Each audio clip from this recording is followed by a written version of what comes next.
So the Groups add-on is a really great add-on. It helps you to organize users into groups for sharing reports and giving permissions. It's pretty simple.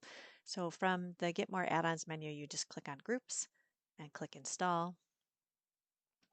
You can go right away to configure this add-on here. And here's where you make some different groups. You'll see that there are some groups that are already pre-added. I actually added operations earlier today, but you can add a group like executives. Maybe you want to send reports out to executives without having to click everybody's name and gather that group of people.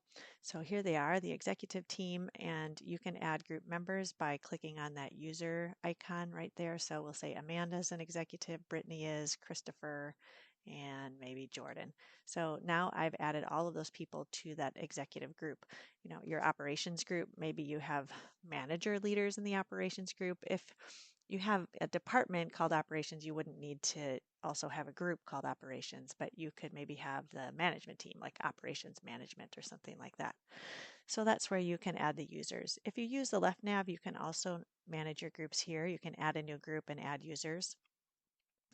And there are some options here. If you want to enable groups being assigned to a specific project, you can click that here. And maybe there's multiple groups that need to be assigned to projects. So that would mean if there's an executive team that you want all assigned to a project, you would be able to assign this executive group to a specific project as a resource there. So that is how you add groups and some of the benefits of using them.